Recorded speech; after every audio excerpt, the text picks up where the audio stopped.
بسم الله الرحمن الرحيم. ألف لام ميم. ذلك الكتاب لا ريب فيه هدى للمتقين الذين يؤمنون بالغيب ويقيمون الصلاة ومما رزقناهم ينفقون والذين يؤمنون بما أنزل إليك وما أنزل من قبلك وبالآخرة هم يوقنون أولئك على هدى من ربهم وأولئك هم المفلحون. إن الذين كفروا سواء عليهم أأنذرتهم أم لم تنذرهم لا يؤمنون. ختم الله على قلوبهم وعلى سمعهم وعلى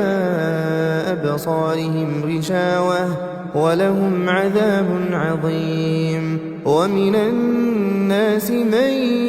يقول آمنا بالله وباليوم الآخر وما هم بمؤمنين يخادعون الله والذين آمنوا وما يخدعون إلا أنفسهم وما يشعرون. في قلوبهم مرض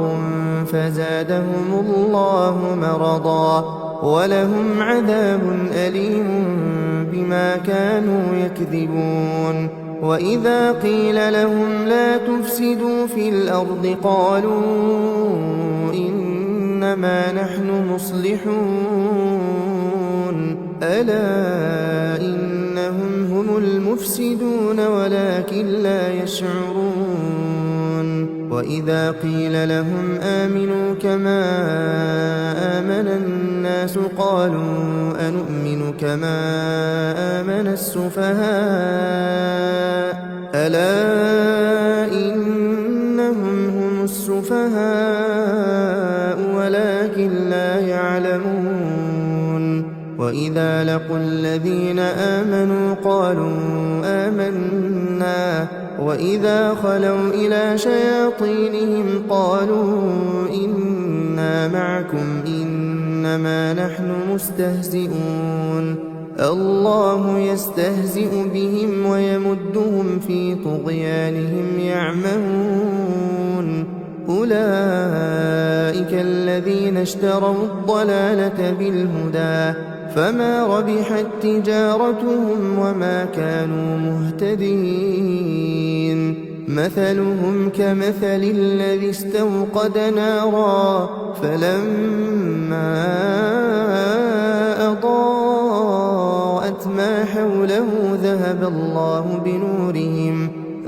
الله بنورهم وتركهم في ظلمات لا يبصرون. صم بكم عمي فهم لا يرجعون. أو كصيب من السماء فيه ظلمات ورعد وبرق يجعلون أصابعهم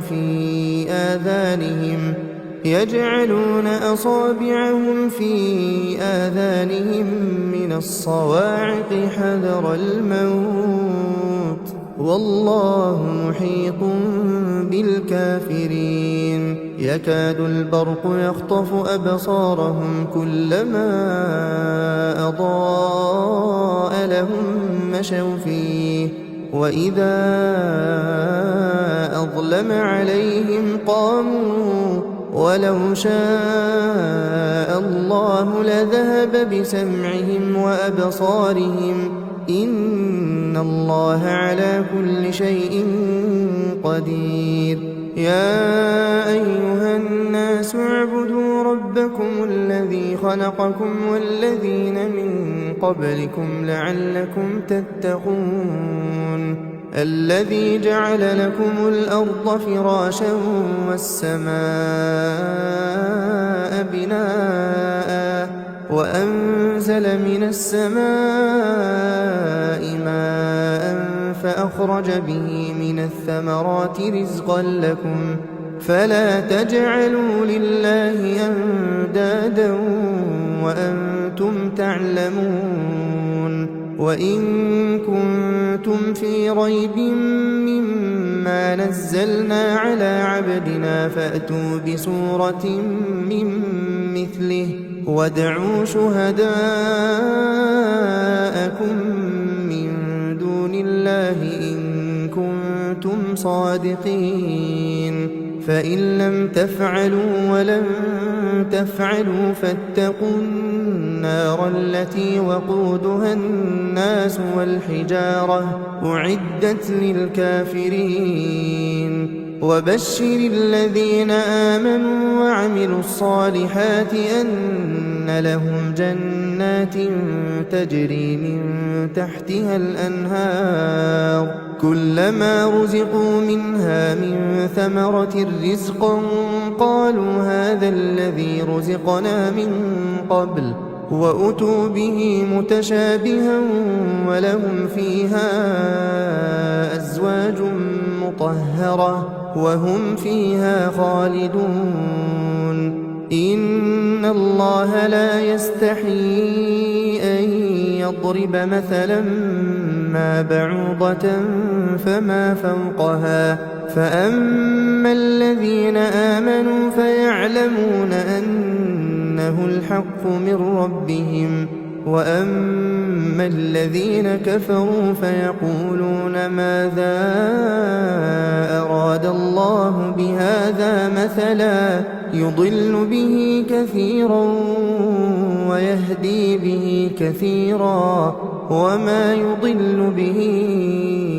إلا الفاسقين الذين ينقضون عهد الله من بعد ميثاقه ويقطعون ما أمر الله به أن يوصل ويفسدون في الأرض أولئك هم الخاسرون كيف تكفرون بالله وكنتم أمواتا فأحياكم ثم يميتكم ثم يحييكم ثم إليه ترجعون هو الذي خلق لكم ما في الأرض جميعا ثم استوى إلى السماء فسواهن 7 سماوات وهو بكل شيء عليم وإذ قال ربك للملائكة إني جاعل في الأرض خليفة قالوا أتجعل فيها من يفسد فيها ويسفك الدماء ونحن نسبح بحمدك ونقدس لك قال إني أعلم ما لا تعلمون وعلم آدم الأسماء كلها ثم عرضهم على الملائكة فقال أنبئوني بأسماء هؤلاء إن كنتم صادقين قالوا سبحانك لا علم لنا إلا ما علمتنا إنك أنت العليم الحكيم قال يا آدم أنبئهم بأسمائهم فلما أنبأهم بأسمائهم قال ألم أقل لكم إني أعلم غيب السماوات والأرض وأعلم ما تبدون وما كنتم تكتمون وإذ قلنا للملائكة اسجدوا لآدم فسجدوا إلا إبليس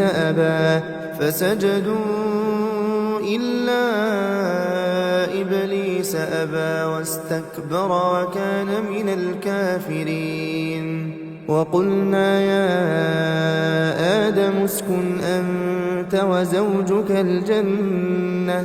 وكلا منها رغدا حيث شئتما ولا تقربا هذه الشجرة فتكونا من الظالمين فأزلهما الشيطان عنها فأخرجهما مما كانا فيه وقلنا اهبطوا بعضكم لبعض عدو ولكم في الأرض مستقر ومتاع إلى حين فتلقى آدم من ربه كلمات فتاب عليه إنه هو التواب الرحيم قلنا اهبطوا منها جميعا فإما يأتينكم مني هدى فمن تبع هداي فلا خوف عليهم ولا هم يحزنون والذين كفروا وكذبوا بآياتنا أولئك أصحاب النار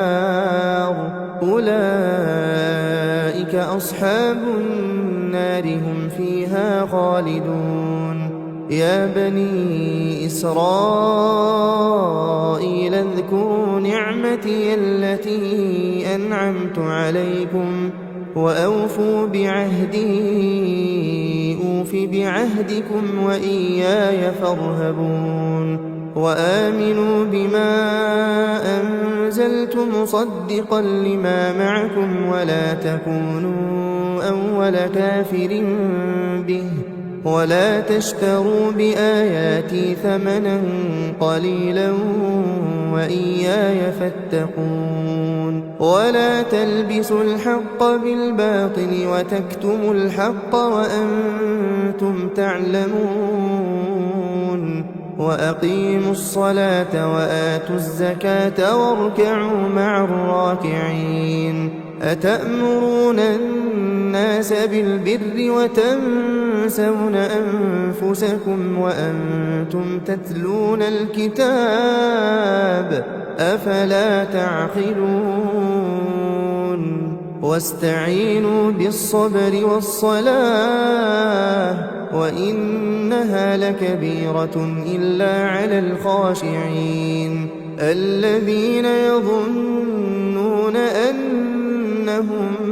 ملاقو ربهم وأنهم إليه راجعون يا بني إسرائيل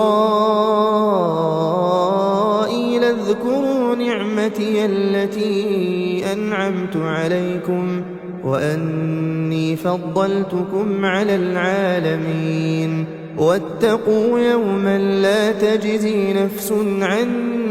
نفس شيئا ولا يقبل منها شفاعة ولا يؤخذ منها عدل ولا هم ينصرون وإذ نجيناكم من آل فرعون يسومونكم سوء العذاب يذبحون أبناءكم ويستحيون نساءكم وفي ذلكم بلاء من ربكم عظيم وإذ فرقنا بكم البحر فأنجيناكم وأغرقنا آل فرعون وأنتم تنظرون وإذ واعدنا موسى 40 ليلة ثم اتخذتم العجل من بعده وأنتم ظالمون ثم عفونا عنكم من بعد ذلك لعلكم تشكرون وإذ آتينا موسى الكتاب والفرقان لعلكم تهتدون وإذ قال موسى لقومه يا قوم إنكم ظلمتم أنفسكم باتخاذكم العجل فتوبوا إلى بارئكم فاقتلوا أنفسكم ذلكم خير لكم عند بارئكم فتاب عليكم إنه هو التواب الرحيم وإذ قلتم يا موسى لن نؤمن لك حتى نرى الله جهرة فأخذتكم الصاعقة وأنتم تنظرون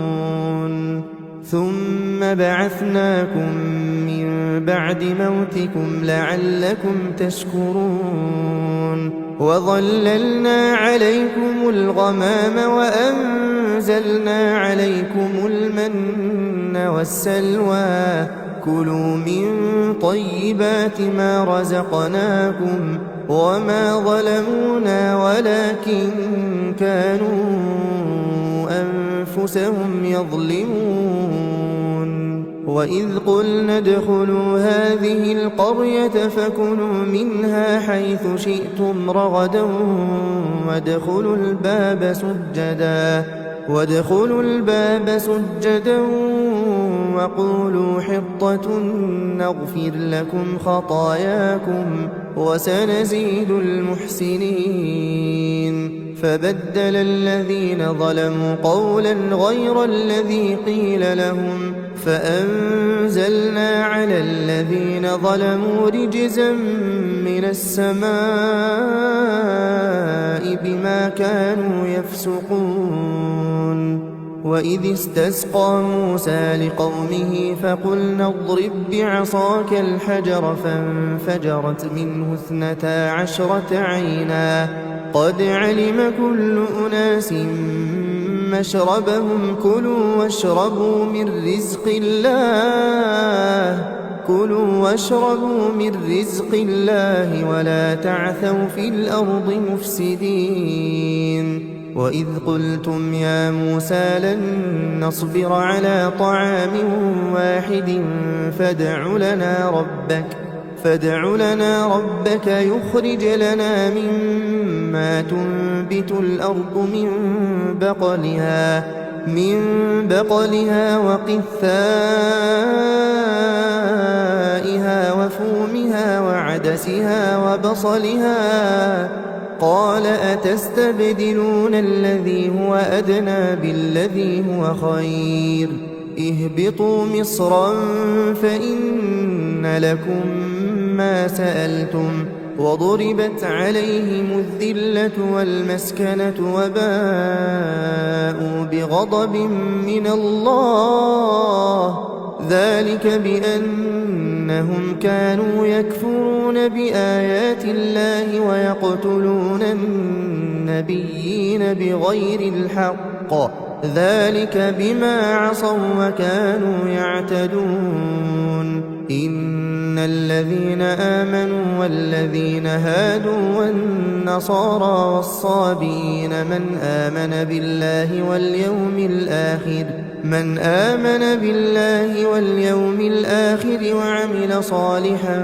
فلهم أجرهم عند ربهم ولا خوف عليهم ولا هم يحزنون وإذ أخذنا ميثاقكم ورفعنا فوقكم الطور خذوا ما آتيناكم بقوة واذكروا ما فيه لعلكم تتقون ثم توليتم من بعد ذلك فلولا فضل الله عليكم ورحمته لكنتم من الخاسرين ولقد علمتم الذين اعتدوا منكم في السبت فقلنا لهم كونوا قردة خاسئين فجعلناها نكالا لما بين يديها وما خلفها وموعظة للمتقين وإذ قال موسى لقومه إن الله يأمركم أن تذبحوا بقرة قالوا أتتخذنا هزوا قال أعوذ بالله أن أكون من الجاهلين قالوا ادع لنا ربك يبين لنا ما هي قال إنه يقول إنها بقرة لا فارض ولا بكر عوان بين ذلك فافعلوا ما تؤمرون قالوا ادع لنا ربك يبين لنا ما لونها قال إنه يقول إنها بقرة صفراء فاقع لونها تسر الناظرين قالوا ادع لنا ربك يبين لنا ما هي إن البقرة شابه علينا وإنا إن شاء الله لمهتدون قال إنه يقول إنها بقرة لا ذلول تثير الأرض ولا تسقي الحرث مسلمة لا شية فيها قالوا الآن جئت بالحق فذبحوها وما كادوا يفعلون وإذ قتلتم نفسا فادارأتم فيها والله مخرج ما كنتم تكتمون فقلنا اضربوه ببعضها كذلك يحيي الله الموتى ويريكم آياته لعلكم تعقلون ثم قست قلوبكم من بعد ذلك فهي كالحجارة أو أشد قسوة وإن من الحجارة لما يتفجر منه الأنهار وإن منها لما يشقق فيخرج منه الماء وإن منها لما يهبط من خشية الله وما الله بغافل عما تعملون أفتطمعون أن يؤمنوا لكم وقد كان فريق منهم يسمعون كلام الله ثم يحرفونه من بعد ما عقلوه وهم يعلمون وإذا لقوا الذين آمنوا قالوا آمنا وإذا خلا بعضهم إلى بعض قالوا أتحدثونهم بما فتح الله عليكم ليحاجوكم به عند ربكم أفلا تعقلون أولا يعلمون أن الله يعلم ما يسرون وما يعلنون ومنهم أميون لا يعلمون الكتاب إلا أماني وإن هم إلا يظنون فويل للذين يكتبون الكتاب بأيديهم ثم يقولون هذا من عند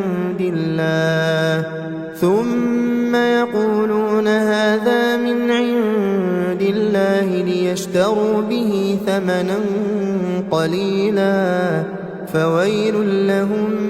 مما كتبت أيديهم وويل لهم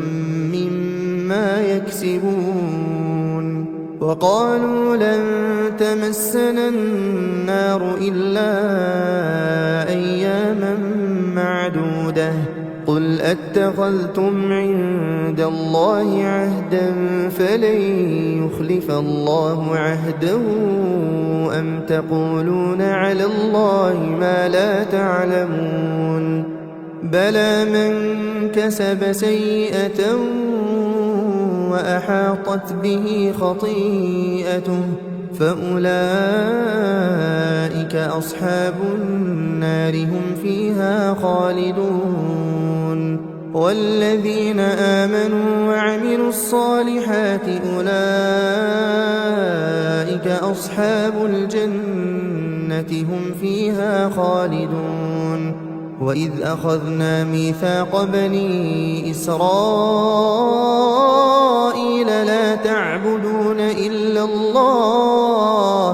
لا تعبدون إلا الله وبالوالدين إحسانا وذي القربى واليتامى والمساكين وقولوا للناس حسنا وأقيموا الصلاة وآتوا الزكاة ثم توليتم إلا قليلا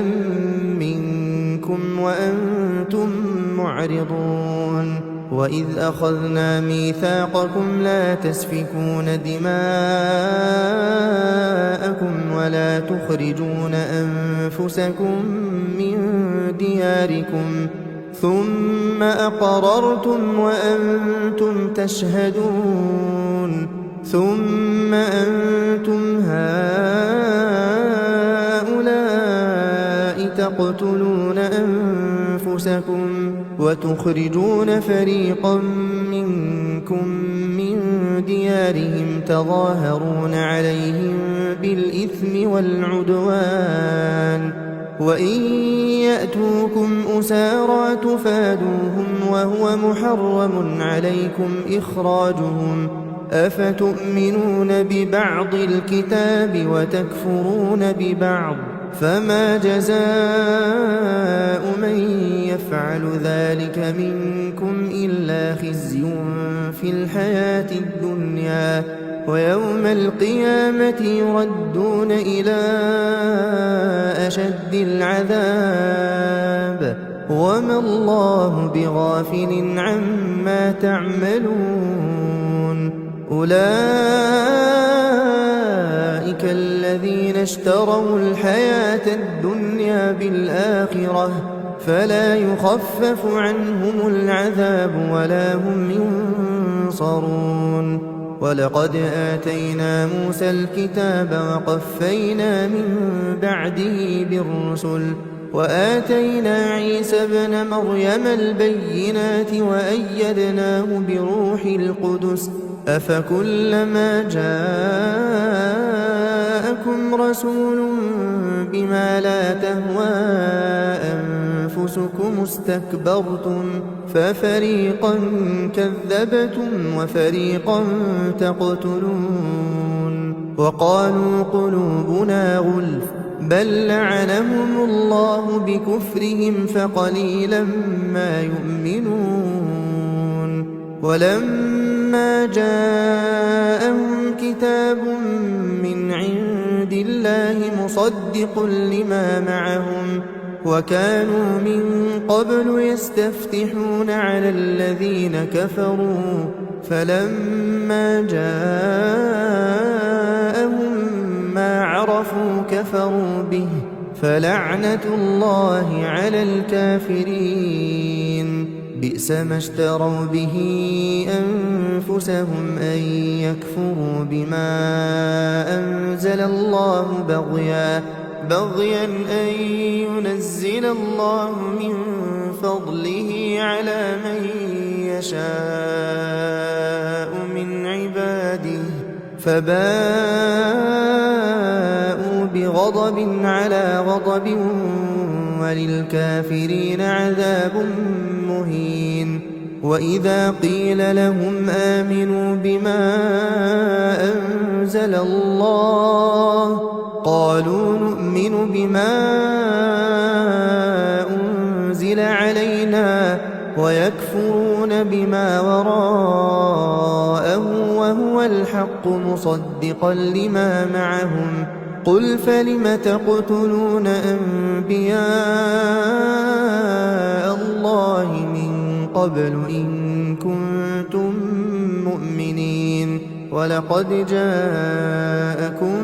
موسى بالبينات ثم اتخذتم العجل من بعده وأنتم ظالمون وإذ أخذنا ميثاقكم ورفعنا فوقكم الطور خذوا ما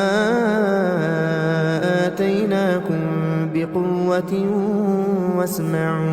واسمعوا قالوا سمعنا وعصينا وأشربوا في قلوبهم العجل بكفرهم قل بئس ما يأمركم به إيمانكم إن كنتم مؤمنين قل إن كانت لكم الدار الآخرة عند الله خالصة من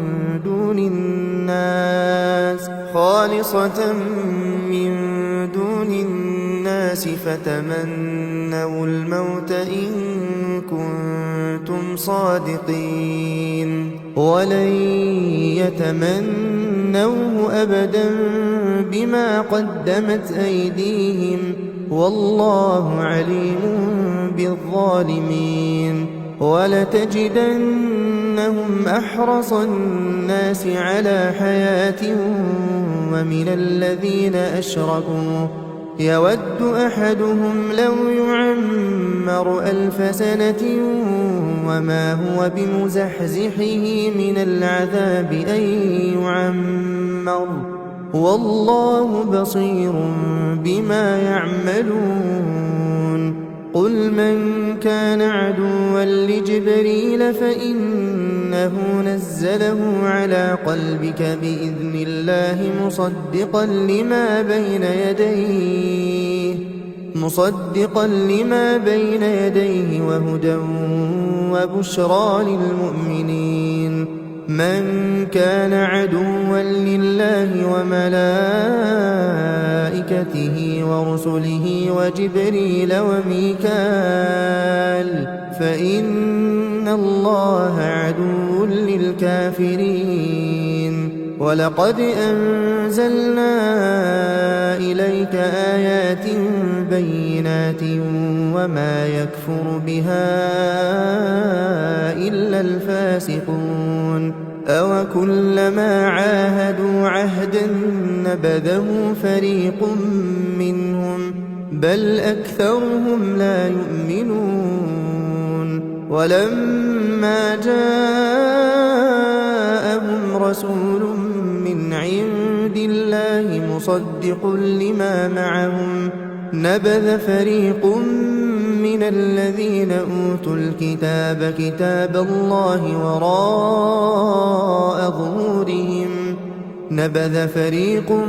من الذين أوتوا الكتاب كتاب الله وراء ظهورهم كأنهم لا يعلمون واتبعوا ما تتلو الشياطين على ملك سليمان وما كفر سليمان ولكن الشياطين كفروا يعلمون الناس السحر وما أنزل على الملكين ببابل هاروت وماروت وما يعلمان من أحد حتى يقولا إنما نحن فتنة فلا تكفر فيتعلمون منهما ما يفرقون به بين المرء وزوجه وما هم بضارين به من أحد إلا بإذن الله ويتعلمون ما يضرهم ولا ينفعهم ولقد علموا لمن اشتراه ما له في الآخرة من خلاق ولبئس ما شروا به أنفسهم لو كانوا يعلمون ولو أنهم آمنوا واتقوا لمثوبة من عند الله خير لو كانوا يعلمون يا أيها الذين آمنوا لا تقولوا راعنا وقولوا انظرنا واسمعوا وللكافرين عذاب أليم ما يود الذين كفروا من أهل الكتاب ولا المشركين أن ينزل عليكم من خير من ربكم والله يختص برحمته من يشاء والله ذو الفضل العظيم ما ننسخ من آية أو ننسها نأت بخير منها أو مثلها ألم تعلم أن الله على كل شيء قدير ألم تعلم أن الله له ملك السماوات والأرض وما لكم من دون الله من ولي ولا نصير أم تريدون أن تسألوا رسولكم كما سئل موسى من قبل ومن يتبدل الكفر بالإيمان فقد ضل سواء السبيل ود كثير من أهل الكتاب لو يردونكم من بعد إيمانكم كفارا حسدا من عند أنفسهم من بعد ما تبين لهم الحق فاعفوا واصفحوا حتى يأتي الله بأمره إن الله على كل شيء قدير وأقيموا الصلاة وآتوا الزكاة وما تقدموا لأنفسكم من خير تجدوه عند الله إن الله بما تعملون بصير وقالوا لن يدخل الجنة إلا من كان هودا أو نصارى تلك أمانيهم قل هاتوا برهانكم إن كنتم صادقين بلى من أسلم وجهه لله وهو محسن فله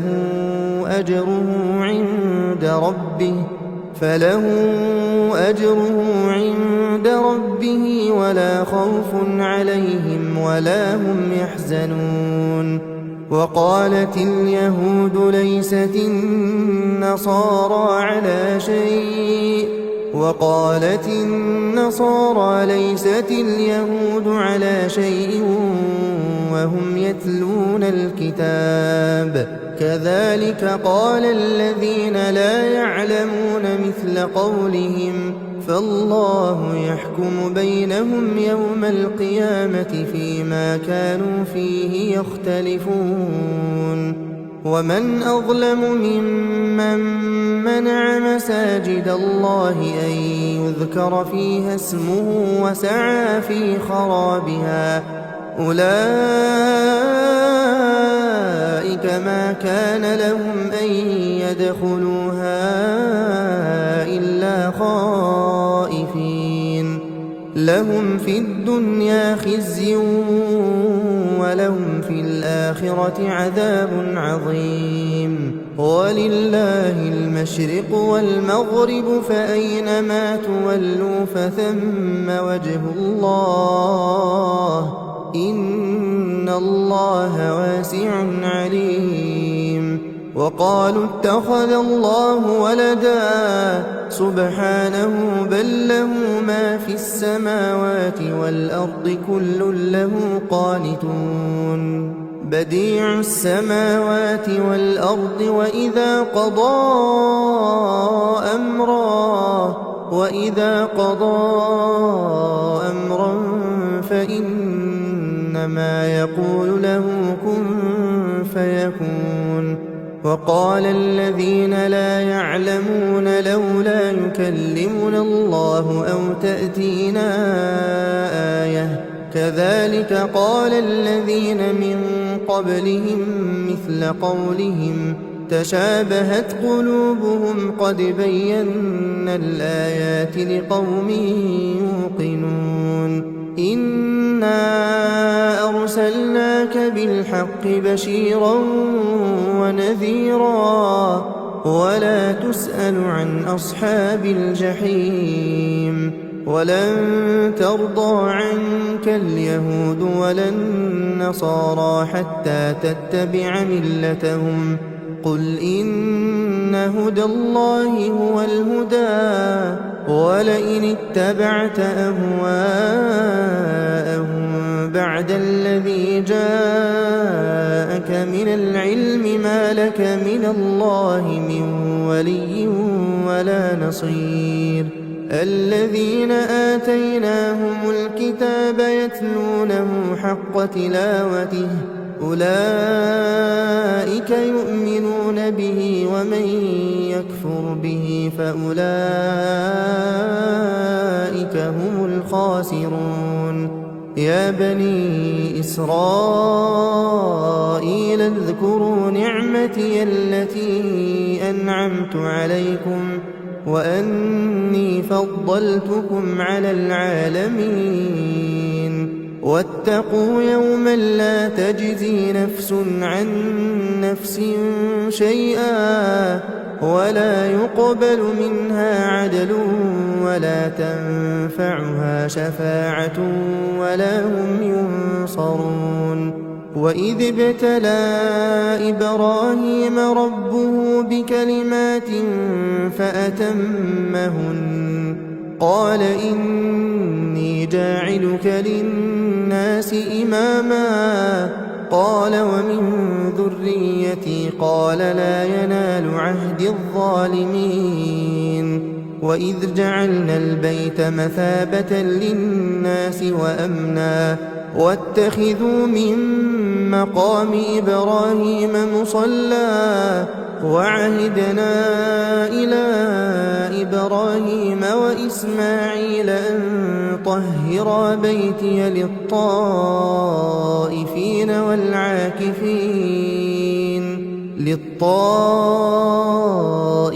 والعاكفين والركع السجود وإذ قال إبراهيم رب اجعل هذا بلدا آمنا وارزق أهله من الثمرات من آمن منهم بالله واليوم الآخر قال ومن كفر فأمتعه قليلا ثم أضطره إلى عذاب النار وبئس المصير وإذ يرفع إبراهيم القواعد من البيت وإسماعيل ربنا تقبل منا إنك أنت السميع العليم ربنا واجعلنا مسلمين لك ومن ذريتنا أمة مسلمة لك وأرنا مناسكنا وتب علينا إنك أنت التواب الرحيم ربنا وابعث فيهم رسولا منهم يتلو عليهم آياتك ويعلمهم الكتاب والحكمة ويزكيهم إنك أنت العزيز الحكيم ومن يرغب عن ملة إبراهيم إلا من سفه نفسه ولقد اصطفيناه في الدنيا وإنه في الآخرة لمن الصالحين إذ قال له ربه أسلم قال أسلمت لرب العالمين ووصى بها إبراهيم بنيه ويعقوب يا بني إن الله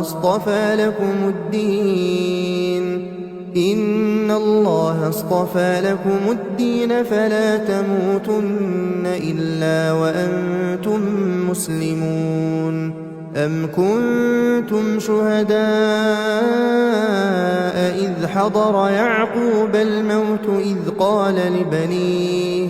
إذ قال لبنيه ما تعبدون من بعدي قالوا نعبد إلهك وإله آبائك إبراهيم وإسماعيل وإسحاق إلها واحدا ونحن له مسلمون تلك أمة قد خلت لها ما كسبت ولكم ما كسبتم ولا تسألون عما كانوا يعملون وقالوا كونوا هودا أو نصارى تهتدوا قل بل ملة إبراهيم حنيفا وما كان من المشركين قولوا آمنا بالله وما أنزل إلينا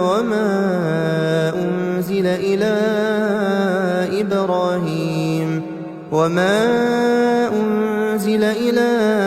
إبراهيم وإسماعيل وإسحاق ويعقوب والأسباط وما أوتي موسى وعيسى وما أوتي النبيون من ربهم لا نفرق بين أحد منهم ونحن له مسلمون فإن آمنوا بمثل ما آمنتم به فقد اهتدوا وإن تولوا فإنما هم في شقاق فسيكفيكهم الله وهو السميع العليم صبغة الله ومن أحسن من الله صبغة ونحن له عابدون قل أتحاجوننا في الله وهو ربنا وربكم ولنا أعمالنا ولكم أعمالكم ونحن له مخلصون أم تقولون إن إبراهيم وإسماعيل وإسحاق ويعقوب والأسباط كانوا هودا أو نصارى قل أأنتم أعلم أم الله ومن أظلم ممن كتم شهادة عنده من الله وما الله بغافل عما تعملون تلك أمة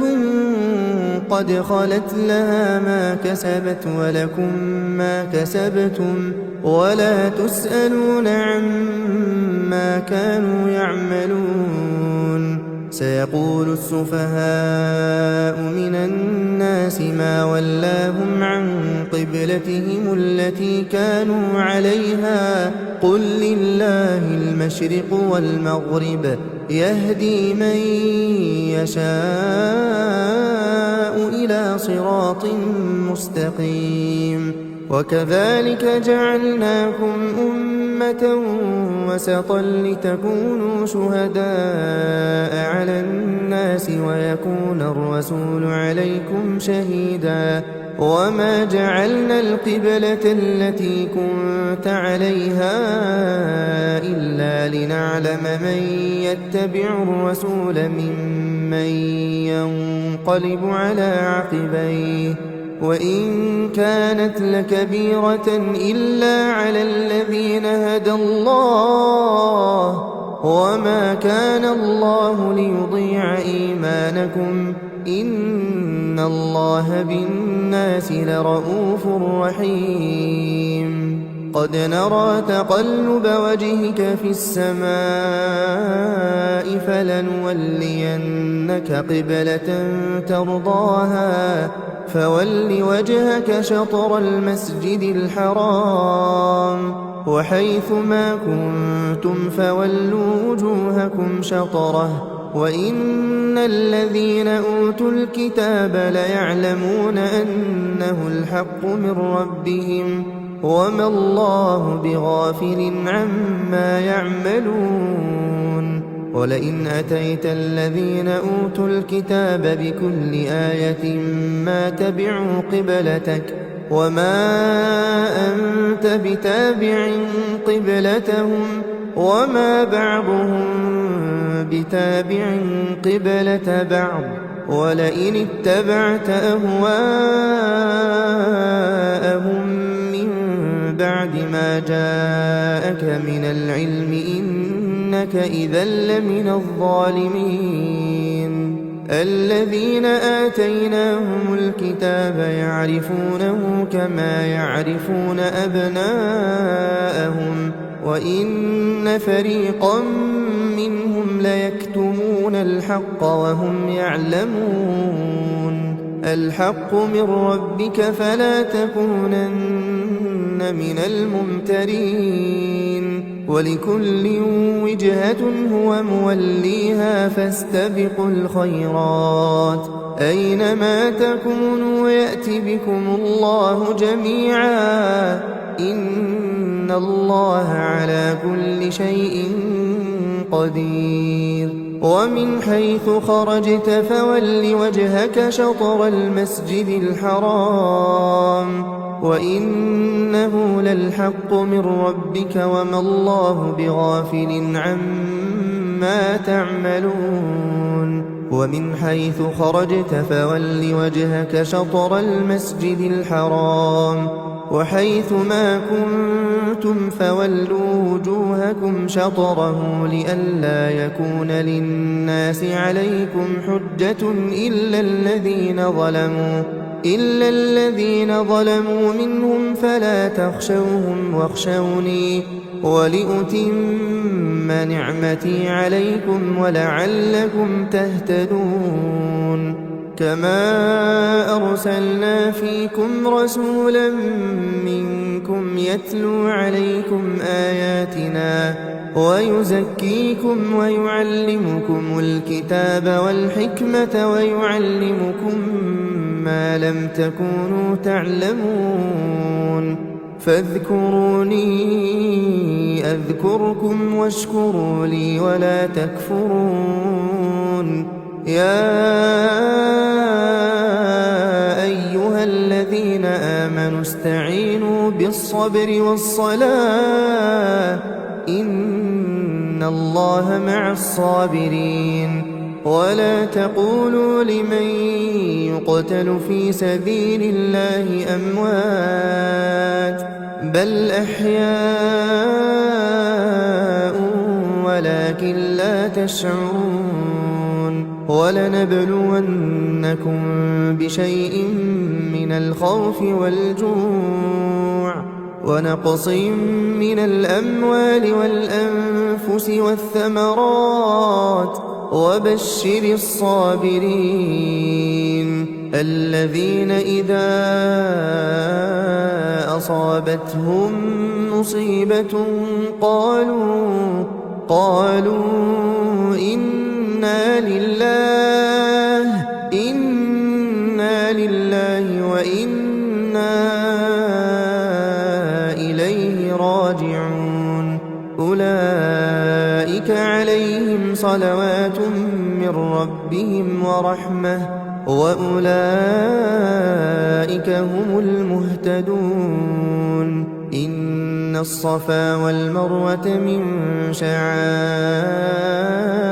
الله فمن حج البيت أو اعتمر فلا جناح عليه أن يطوف بهما ومن تطوع خيرا فإن الله شاكر عليم. إن الذين يكتمون ما أنزلنا من البينات والهدى من بعد ما بيناه للناس في الكتاب أولئك يلعنهم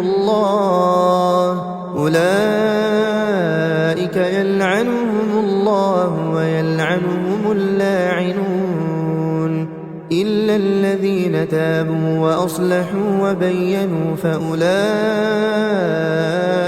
أتوب عليهم وأنا التواب الرحيم. إن الذين كفروا وماتوا وهم كفار أولئك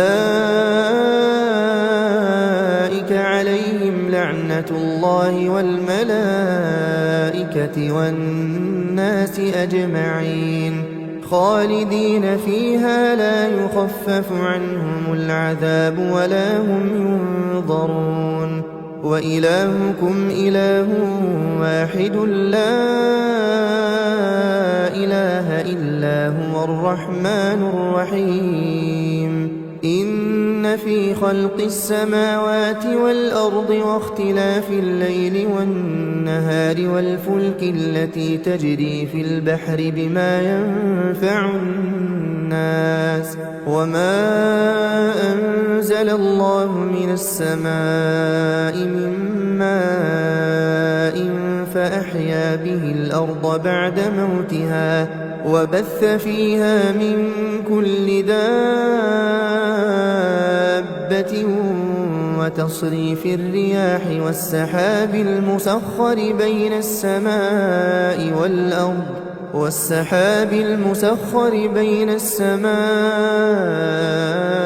والأرض لآيات لقوم يعقلون ومن الناس من يتخذ من دون الله أندادا يحبونهم كحب الله والذين آمنوا أشد حبا لله ولو يرى الذين ظلموا إذ يرون العذاب أن القوة لله جميعا وأن الله شديد العذاب إذ تبرأ الذين اتبعوا من الذين اتبعوا ورأوا العذاب وتقطعت بهم الأسباب وقال الذين اتبعوا لو أن لنا كرة فنتبرأ منهم كما تبرأوا منا كذلك يريهم الله أعمالهم حسرات عليهم وما هم بخارجين من النار يا أيها الناس كلوا مما في الأرض حلالا طيبا ولا تتبعوا خطوات الشيطان إنه لكم عدو مبين إنما يأمركم بالسوء والفحشاء وأن تقولوا على الله ما لا تعلمون وإذا قيل لهم اتبعوا ما أنزل الله قالوا بل نتبع ما ألفينا عليه آباءنا أولو كان آباؤهم لا يعقلون شيئا ولا يهتدون ومثل الذين كفروا كمثل الذي ينعق بما لا يسمع إلا دعاء ونداء صم بكم عمي فهم لا يعقلون يا أيها الذين آمنوا كلوا من طيبات ما رزقناكم واشكروا لله إن كنتم إياه تعبدون إنما حرم عليكم الميتة والدم ولحم الخنزير وما أهل به لغير الله فمن اضطر غير باغ ولا عاد فلا إثم عليه إن الله غفور رحيم إن الذين يكتمون ما أنزل الله من الكتاب ويشترون به ثمنا قليلا أولئك ما يأكلون في بطونهم إلا النار ولا يكلمهم الله يوم القيامة ولا يزكيهم ولهم عذاب أليم أولئك الذين اشتروا الضلالة بالهدى والعذاب بالمغفرة فما أصبرهم على النار ذلك بأن الله نزل الكتاب بالحق وإن الذين اختلفوا في الكتاب لفي شقاق بعيد ليس البر أن تولوا وجوهكم قبل المشرق والمغرب ولكن البر من آمن بالله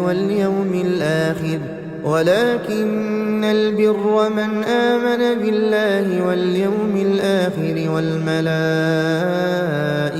والكتاب والنبيين وآتى المال على حبه ذوي القربى واليتامى والمساكين وابن السبيل والسائلين وفي الرقاب وأقام الصلاة وآتى الزكاة والموفون بعهدهم إذا عاهدوا والصابرين في البأساء والضراء وحين البأس أولئك الذين صدقوا وأولئك هم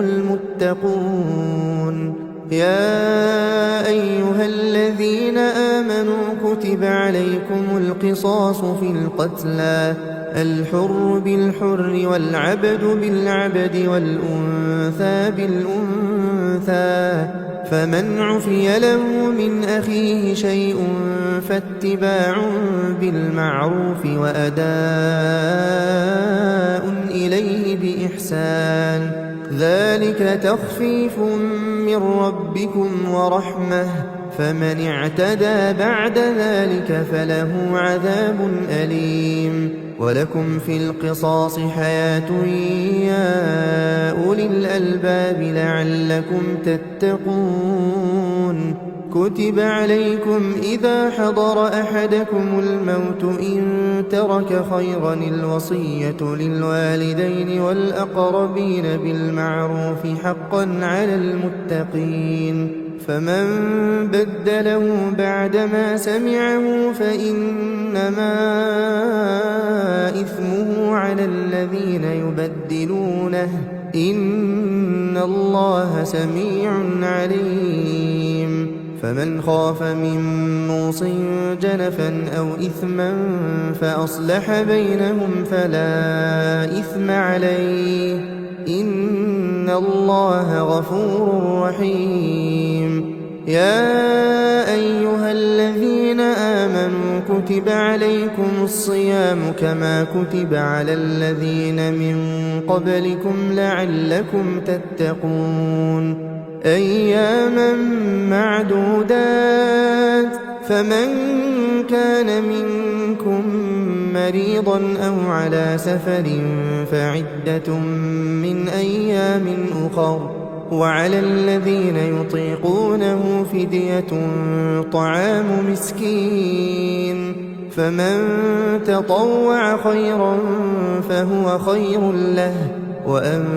تصوموا خير لكم إن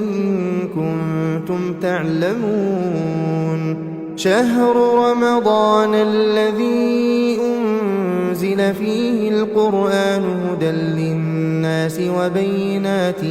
من الهدى والفرقان فمن شهد منكم الشهر فليصمه ومن كان مريضا أو على سفر فعدة من أيام أخر يريد الله بكم اليسر ولا يريد بكم العسر ولتكملوا العدة ولتكبروا الله على ما هداكم ولعلكم تشكرون. وإذا سألك عبادي عني فإني قريب أجيب دعوة الداع إذا دعان فليستجيبوا لي وليؤمنوا بي لعلهم يرشدون. أحل لكم ليلة الصيام الرفث إلى نسائكم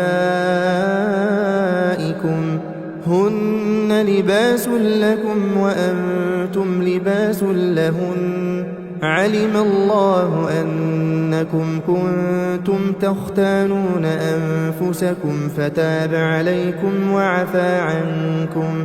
فالآن باشروهن وابتغوا ما كتب الله لكم وكلوا واشربوا حتى يتبين لكم الخيط الأبيض من الخيط الأسود من الفجر ثم أتموا الصيام إلى الليل ولا تباشروهن وأنتم عاكفون في المساجد تلك حدود الله فلا تقربوها كذلك يبين الله آياته للناس لعلهم يتقون ولا تأكلوا أموالكم بينكم بالباطل وتدلوا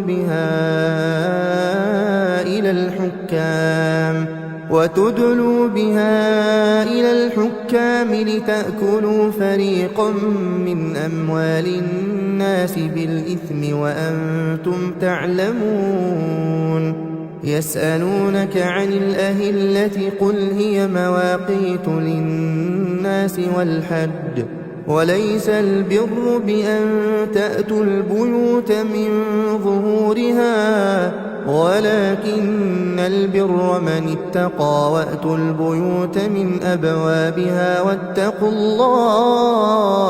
واتقوا الله لعلكم تفلحون وقاتلوا في سبيل الله الذين يقاتلونكم ولا تعتدوا إن الله لا يحب المعتدين واقتلوهم حيث ثقفتموهم وأخرجوهم من حيث أخرجوكم والفتنة أشد من القتل ولا تقاتلوهم عند المسجد الحرام حتى يقاتلوكم فيه فإن قاتلوكم فاقتلوهم كذلك جزاء الكافرين فإن انتهوا فإن الله غفور رحيم وقاتلوهم حتى لا تكون فتنة ويكون الدين لله فإن انتهوا فلا عدوان إلا على الظالمين الشهر الحرام بالشهر الحرام والحرمات قصاص فمن اعتدى عليكم فاعتدوا عليه بمثل ما اعتدى عليكم واتقوا الله واعلموا أن الله مع المتقين وأنفقوا في سبيل الله ولا تلقوا بأيديكم إلى التهلكة وأحسنوا إن الله يحب المحسنين وأتموا الحج والعمرة لله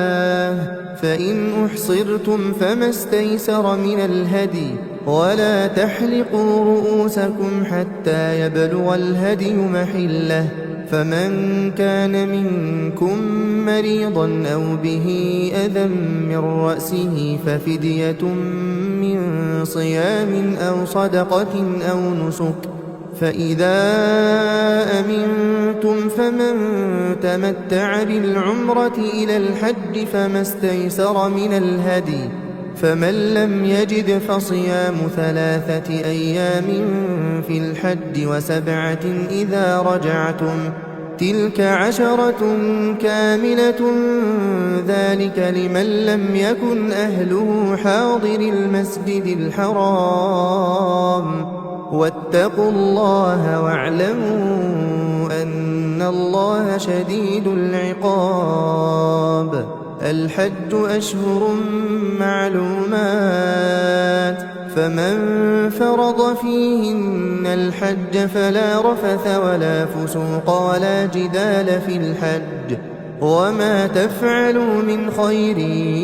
يعلمه الله وتزودوا فإن خير الزاد التقوى واتقون يا أولي الألباب ليس عليكم جناح أن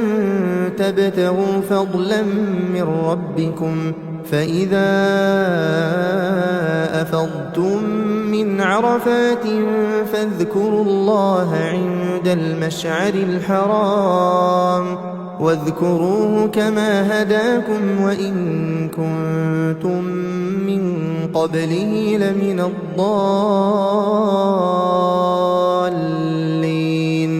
ثم أفيضوا من حيث أفاض الناس واستغفروا الله إن الله غفور رحيم فإذا قضيتم مناسككم فاذكروا الله كذكركم آباءكم أو أشد ذكرا فمن الناس من يقول ربنا آتنا في الدنيا وما له في الآخرة من خلاق ومنهم من يقول ربنا آتنا في الدنيا حسنة وفي الآخرة حسنة وقنا عذاب النار أولئك لهم نصيب مما كسبوا والله سريع الحساب واذكروا الله في أيام معدودات فمن تعجل في يومين فلا إثم عليه ومن تأخر فلا إثم عليه لمن اتقى واتقوا الله واعلموا أنكم إليه تحشرون ومن الناس من يعجبك قوله في الحياة الدنيا ويشهد الله على ما في قلبه وهو ألد الخصام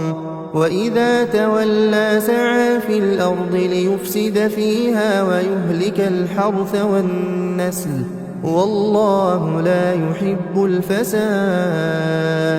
وإذا قيل له اتق الله أخذته العزة بالإثم فحسبه جهنم ولبئس المهاد ومن الناس من يشري نفسه ابتغاء مرضات الله والله رؤوف بالعباد يا أيها الذين آمنوا ادخلوا في السلم كافة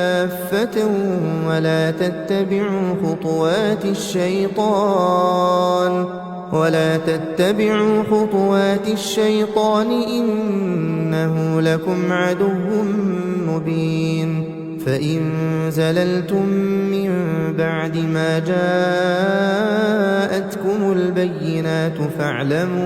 فاعلموا أن الله عزيز حكيم هل ينظرون إلا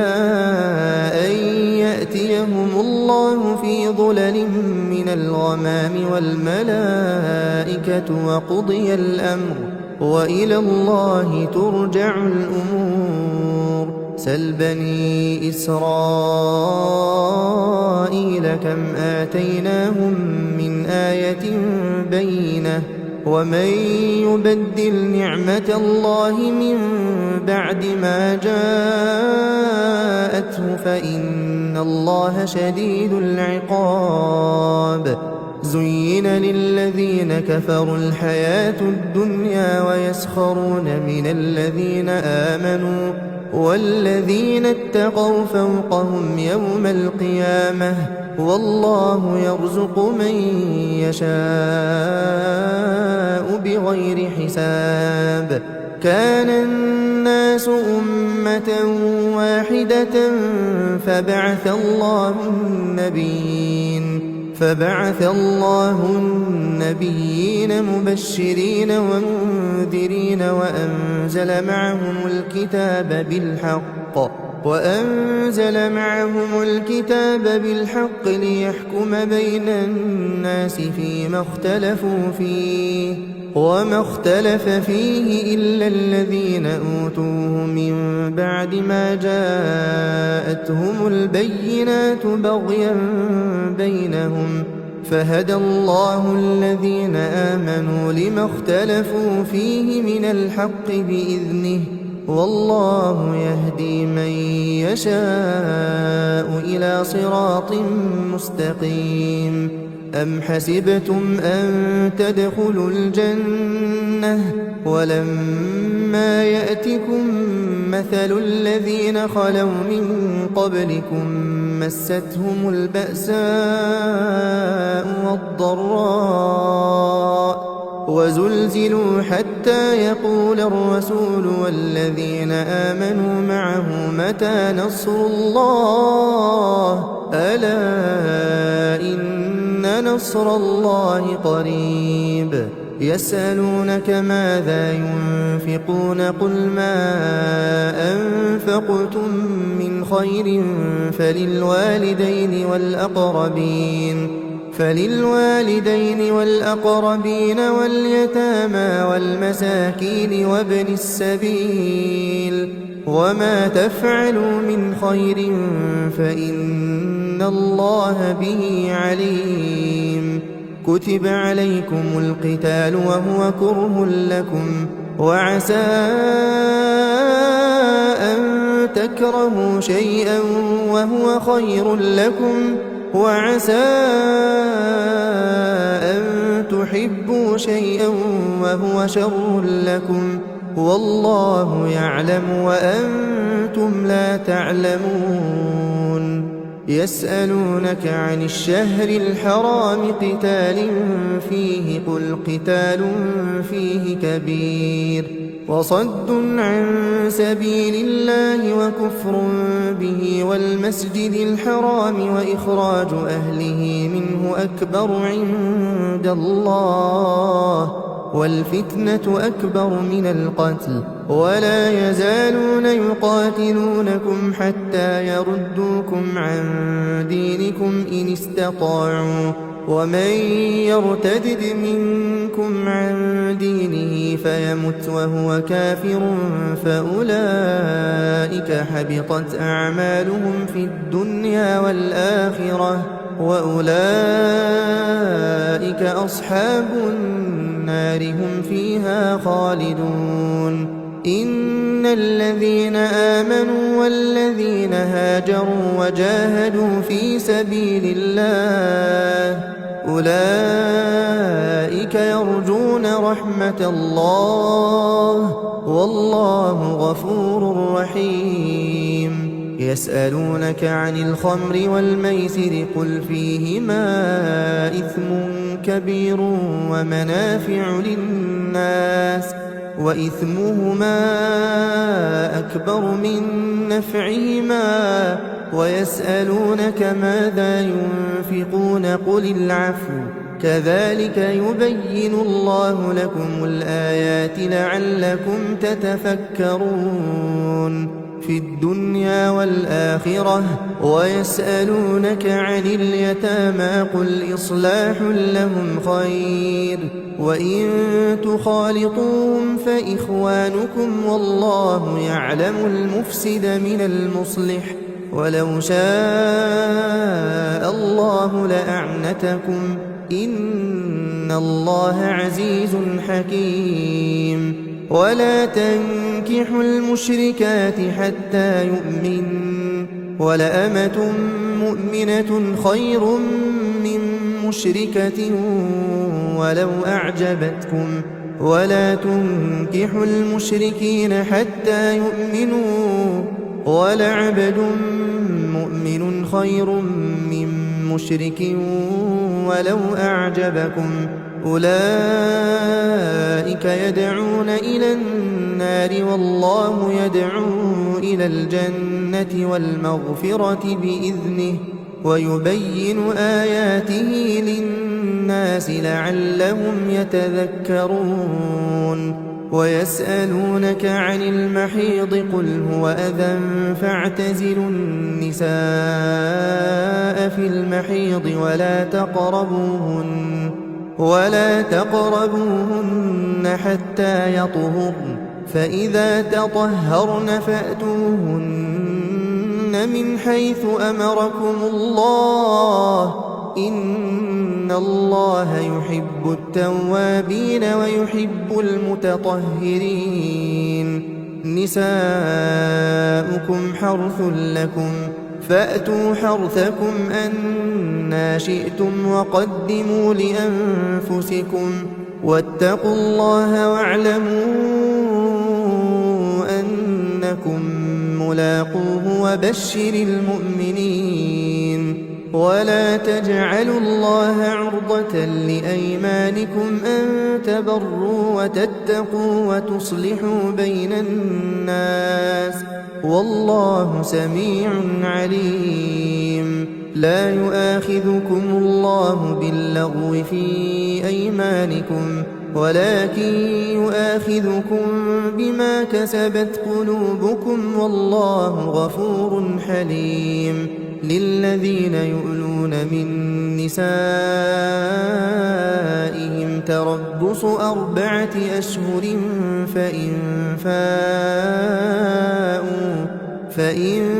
فاءوا فإن الله غفور رحيم وإن عزموا الطلاق فإن الله سميع عليم والمطلقات يتربصن بأنفسهن 3 قروء ولا يحل لهن أن يكتمن ما خلق الله في أرحامهن إن كن يؤمن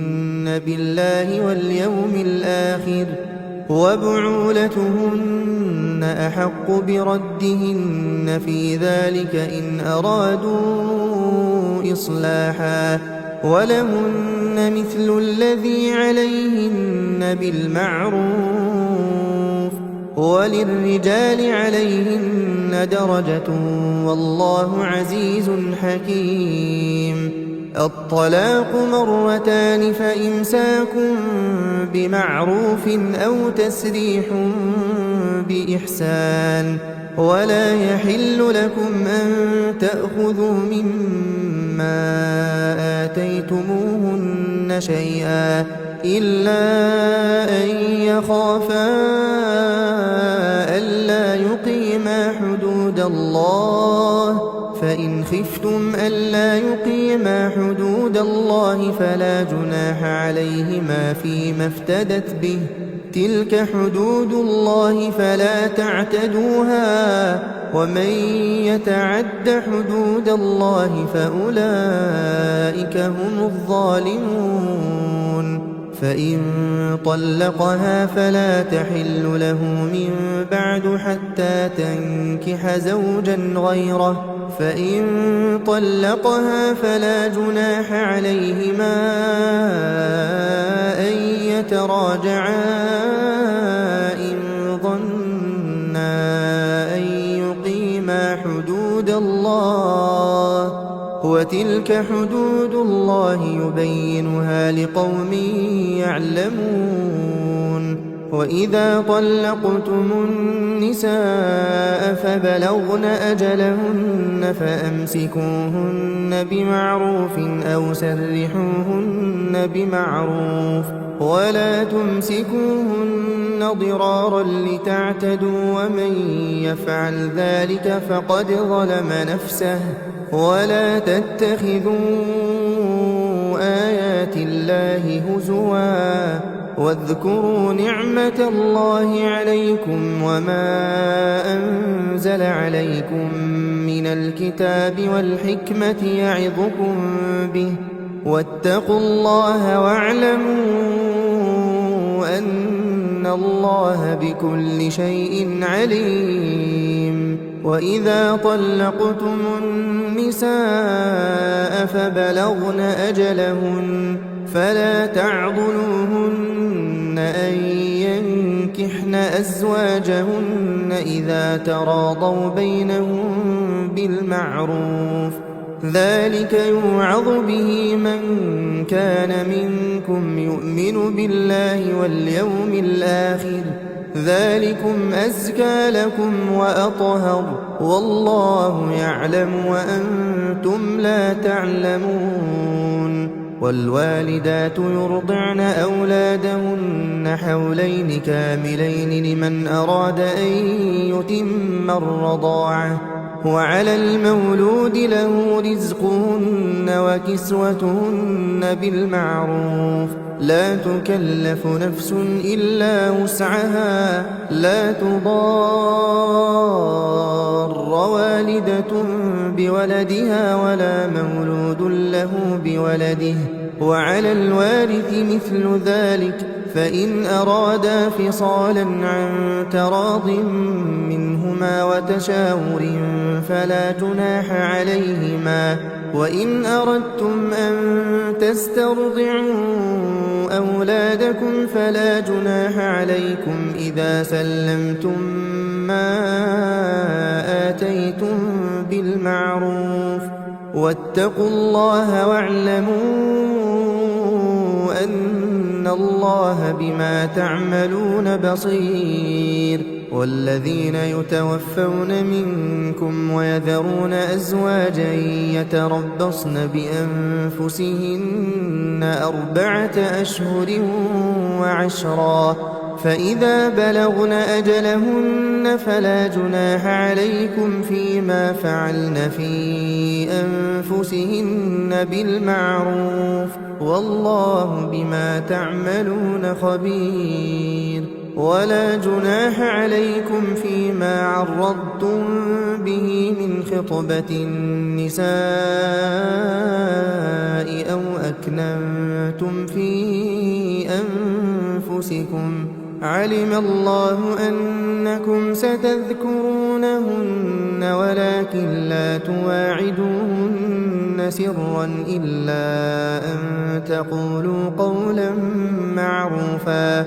ولا تعزموا عقدة النكاح حتى يبلغ الكتاب أجله واعلموا أن الله يعلم ما في أنفسكم فاحذروه واعلموا أن الله غفور حليم لا جناح عليكم إن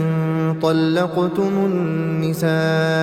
ما لم تمسوهن أو تفرضوا لهن فريضة ومتعوهن على الموسع قدره وعلى المقتر قدره متاعا بالمعروف حقا على المحسنين وإن طلقتموهن من قبل أن تمسوهن وقد فرضتم لهن فريضة فنصف ما فرضتم إلا أن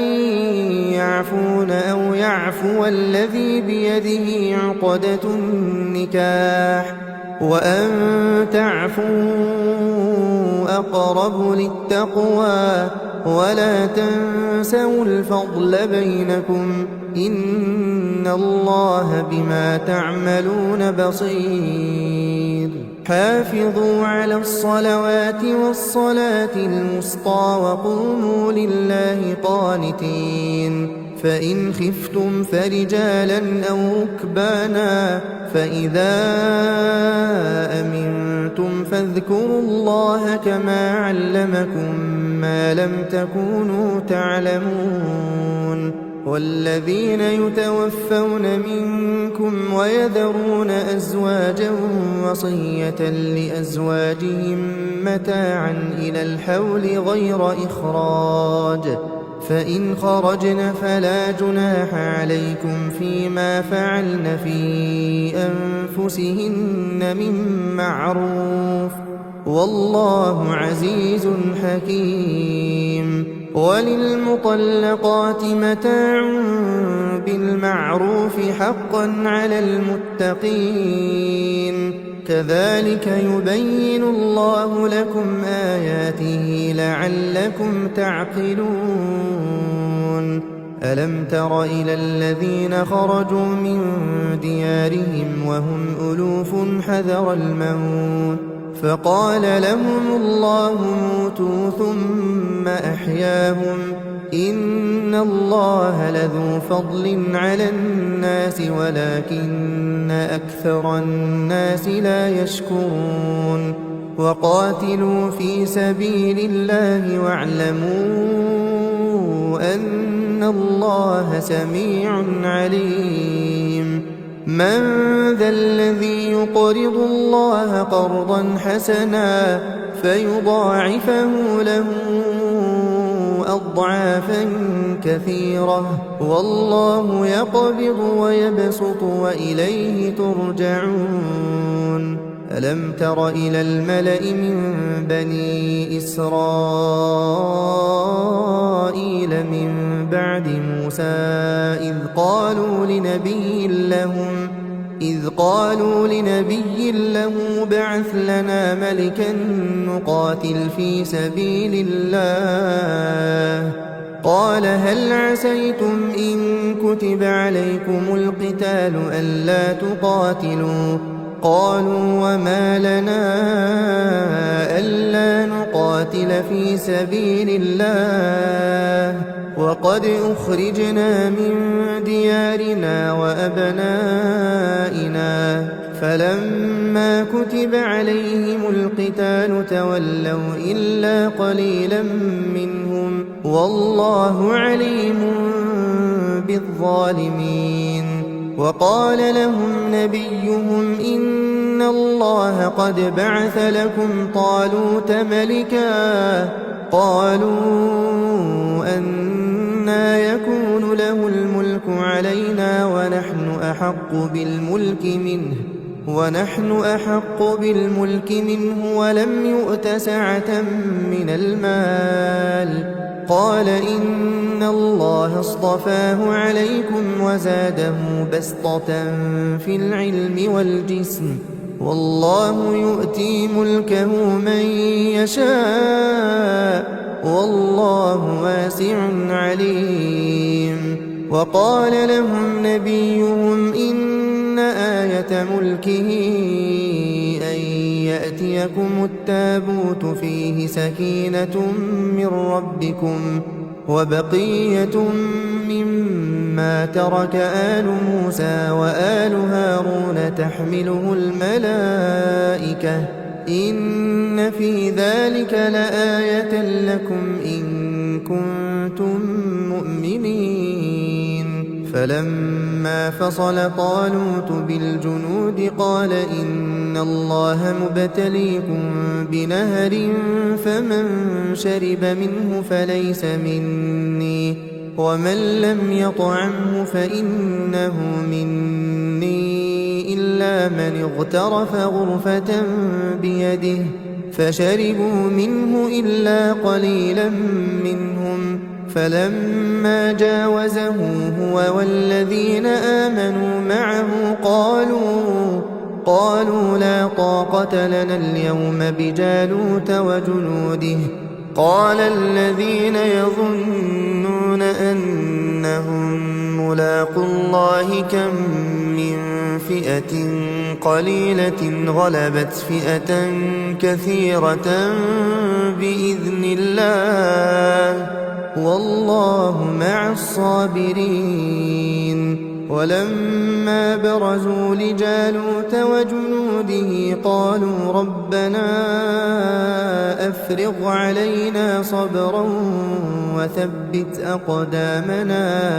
وثبت أقدامنا وانصرنا على القوم الكافرين فهزموهم بإذن الله وقتل داود جالوت وآتاه الله الملك والحكمة وعلمه مما يشاء ولولا دفع الله الناس بعضهم ببعض لفسدت الأرض ولكن الله ذو فضل على العالمين تلك آيات الله نتلوها عليك بالحق وإنك لمن المرسلين تلك الرسل فضلنا بعضهم على بعض منهم من كلم الله ورفع بعضهم درجات وآتينا عيسى ابن مريم البينات وأيدناه بروح القدس ولو شاء الله ما اقتتل الذين من بعدهم من بعد ما جاءتهم البينات ولكن اختلفوا فمنهم من آمن ومنهم من كفر ولو شاء الله ما اقتتلوا ولكن الله يفعل ما يريد يا أيها الذين آمنوا أنفقوا مما رزقناكم من قبل أن يأتي يوم لا بيع فيه ولا خلة ولا شفاعة والكافرون هم الظالمون الله لا إله إلا هو الحي القيوم لا تأخذه سنة ولا نوم له ما في السماوات وما في الأرض من ذا الذي يشفع عنده إلا بإذنه يعلم ما بين أيديهم وما خلفهم ولا يحيطون بشيء من علمه إلا بما شاء وسع كرسيه السماوات والأرض ولا يؤوده حفظهما وهو العلي العظيم لا إكراه في الدين قد تبين الرشد من الغي فمن يكفر بالطاغوت ويؤمن بالله فقد استمسك بالعروة الوثقى لا انفصام لها والله سميع عليم الله ولي الذين آمنوا يخرجهم من الظلمات إلى النور والذين كفروا أولياؤهم الطاغوت يخرجونهم من النور إلى الظلمات أولئك أصحاب النار هم فيها خالدون ألم تر إلى الذي حاج إبراهيم في ربه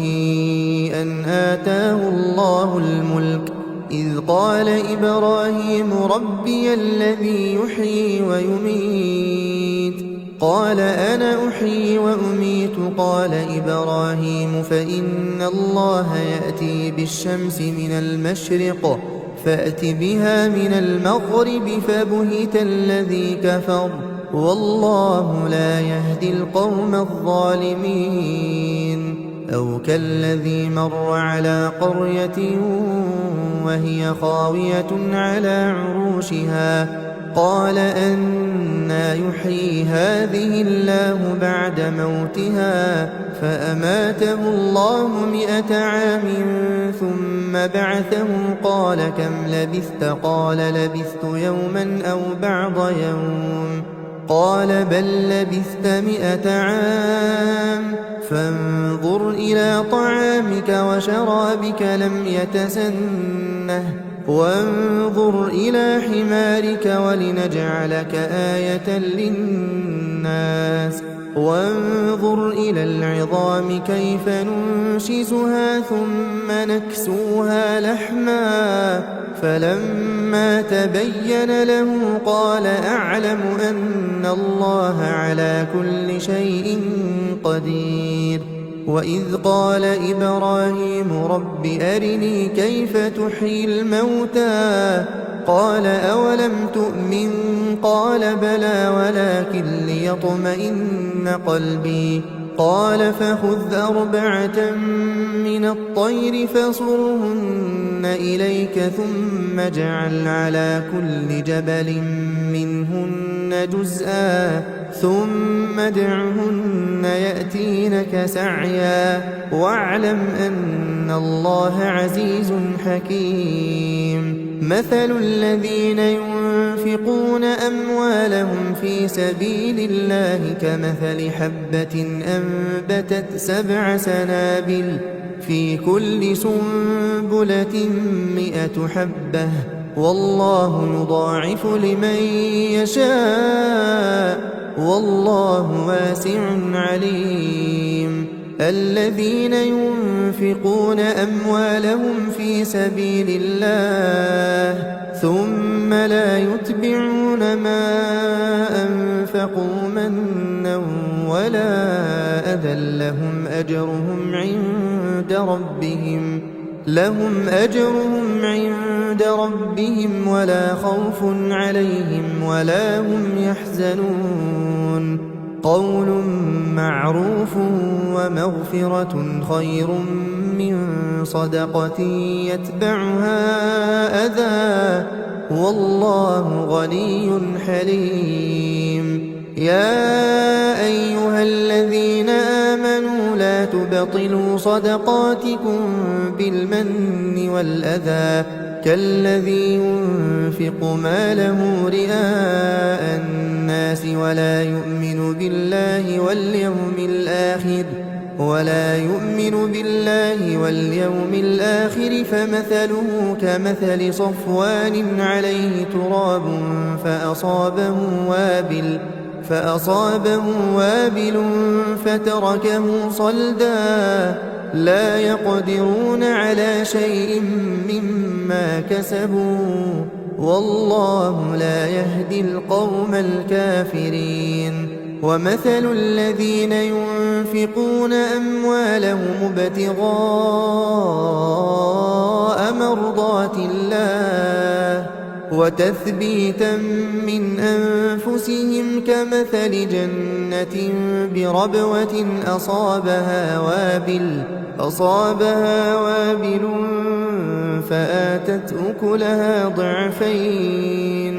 فإن لم يصبها وابل فطل والله بما تعملون بصير. أيود أحدكم أن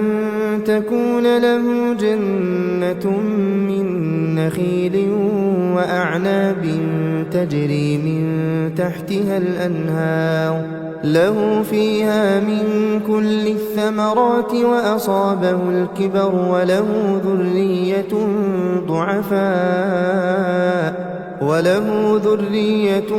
ضعفاء فأصابها إعصار فيه نار فاحترقت كذلك يبين الله لكم الآيات لعلكم تتفكرون. يا أيها الذين آمنوا أنفقوا من طيبات ما كسبتم ومما أخرجنا لكم من الأرض ولا تيمموا الخبيث منه تنفقون ولستم بآخذيه إلا أن تغمضوا فيه واعلموا أن الله غني حميد. الشيطان يعدكم الفقر ويأمركم بالفحشاء والله يعدكم مغفرة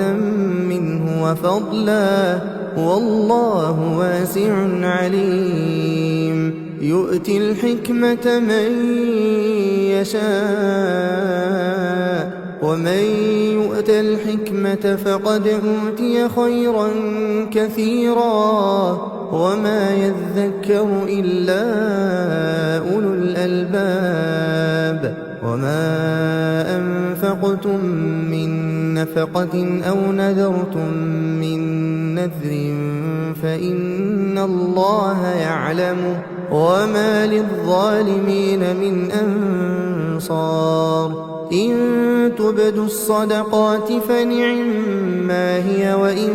تخفوها وتؤتوها الفقراء فهو خير لكم ويكفر عنكم من سيئاتكم والله بما تعملون خبير ليس عليك هداهم ولكن الله يهدي من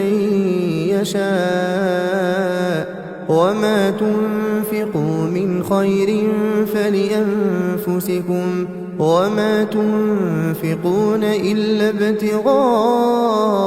وجه الله وما تنفقوا من خير يوفى إليكم وأنتم لا تظلمون للفقراء الذين أحصروا في سبيل الله لا يستطيعون ضربا في الأرض يحسبهم الجاهل أغنياء من التعفف تعرفهم بسيماهم لا يسألون الناس إلحافا وما تنفقوا من خير فإن الله به عليم الذين ينفقون أموالهم بالليل والنهار سرا وعلانية فلهم أجرهم عند ربهم ولا خوف عليهم ولا هم يحزنون الذين يأكلون الربا لا يقومون إلا كما يقوم الذي يتخبطه الشيطان من المس ذلك بأنهم قالوا إنما البيع مثل الربا وأحل الله البيع وحرم الربا فمن جاءه موعظة من ربه فانتهى فله ما سلف وأمره إلى الله ومن عاد فأولئك أصحاب النار هم فيها خالدون يمحق الله الربا ويربي الصدقات والله لا يحب كل كفار أثيم إن الذين آمنوا وعملوا الصالحات وأقاموا الصلاة وآتوا الزكاة لهم أجرهم عند ربهم ولا خوف عليهم ولا هم يحزنون يا أيها الذين آمنوا اتقوا الله وذروا ما بقي من الربا إن كنتم مؤمنين فإن لم تفعلوا فأذنوا بحرب من الله ورسوله وإن تبتم فلكم رؤوس أموالكم لا تظلمون ولا تظلمون وإن كان ذو عسرة فنظرة إلى ميسرة وأن تصدقوا خير لكم إن كنتم تعلمون واتقوا يوما